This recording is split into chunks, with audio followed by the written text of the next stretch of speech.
അധ്യായം 2. ചിത്രത്തിലെ നിഴൽ. നിഖിൽ ക്യാമറയുടെ സ്ക്രീനിൽ വീണ്ടും വീണ്ടും ആ ചിത്രം നോക്കി. അവനെടുത്ത ഫോട്ടോയിൽ പഴയ വീടിൻ്റെ ജനലിനുള്ളിൽ വ്യക്തമായി ഒരു പെൺകുട്ടിയുടെ മുഖം കാണാം. ചന്ദ്രൻ്റെ വെളിച്ചം അവളുടെ മുഖത്ത് പതിഞ്ഞതുപോലെ തോന്നി.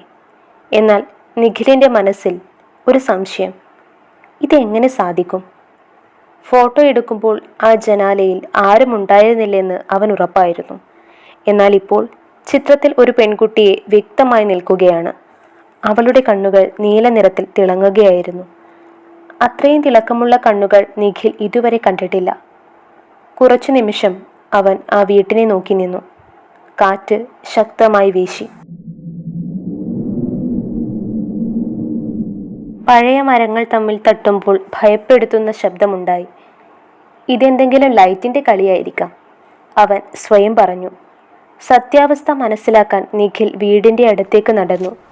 വീടിൻ്റെ വാതിൽ പഴയതും പൊട്ടിപ്പോയതുമായിരുന്നു. ചുവരുകളിൽ പച്ചപ്പ് വളർന്നിരുന്നു. ഏറെ വർഷങ്ങളായി ആരും അവിടെ വന്നിട്ടില്ലെന്ന് വ്യക്തമാകുന്നു. അവൻ ആ വാതിൽ പതുക്കെ തള്ളി.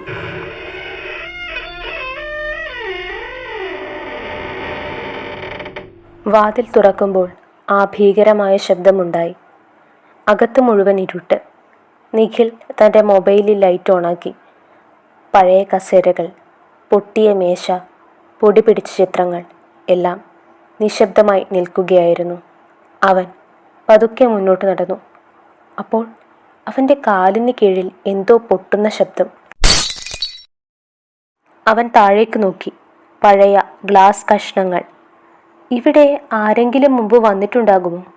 അവൻ ചിന്തിച്ചു. എന്നിട്ട് മുകളിലെ നിലയിലേക്ക് പോകുന്ന പടികൾ ശ്രദ്ധിച്ചു. ജനൽ അവിടെ തന്നെയായിരുന്നു. അവൻ ഫോട്ടോ എടുത്ത ആ ജനൽ. നിഖിൽ പതുക്കെ പടികൾ കയറാൻ തുടങ്ങി. ഓരോ പടിയും കയറുമ്പോൾ മരം പൊട്ടുന്നത് പോലെയുള്ള ശബ്ദം കേൾക്കുന്നു. അവൻ മുകളിലെ നിലയിലെത്തി. ജനലിൻ്റെ അടുത്തേക്ക് പോയി. അവിടെ ആരുമില്ല. നിഖിൽ ഒരു നീണ്ട ശ്വാസം വിട്ടു. ഹോ, കാണുന്നില്ലേ, ഇത് വെറും തെറ്റിദ്ധാരണയാണ്, അവൻ ചിരിച്ചു. അപ്പോൾ അപ്രതീക്ഷിതമായി പിന്നിൽ നിന്ന് ഒരു തണുത്ത കാറ്റ് അവൻ്റെ കഴുത്തിൽ തട്ടിയതുപോലെ തോന്നി. അവൻ പതുക്കെ തിരിഞ്ഞു. ആരും അവിടെയില്ല. പക്ഷേ അവൻ വ്യക്തമായി കേട്ടു. വളരെ മനോഹരമായ പതുക്കെയുള്ള ഒരു ശബ്ദം. നിഖിൽ. അവൻ്റെ ഹൃദയം ഒരു നിമിഷം നിർത്തിയതുപോലെ തോന്നി. അവൻ ഭയത്തോടെ ചുറ്റും നോക്കി. ആരാണ്? അവൻ ചോദിച്ചു. ഉത്തരമില്ല. അവൻ വീണ്ടും ജനാലയിലേക്ക് നോക്കി. അപ്പോൾ അവൻ്റെ ശരീരത്തിൽ രോമാഞ്ചം പടർന്നു. കാരണം ജനലിൻ്റെ ഗ്ലാസിൽ അവൻ്റെ പ്രതിബിംബത്തിന് പിന്നിൽ മറ്റൊരു മുഖം കാണപ്പെട്ടു.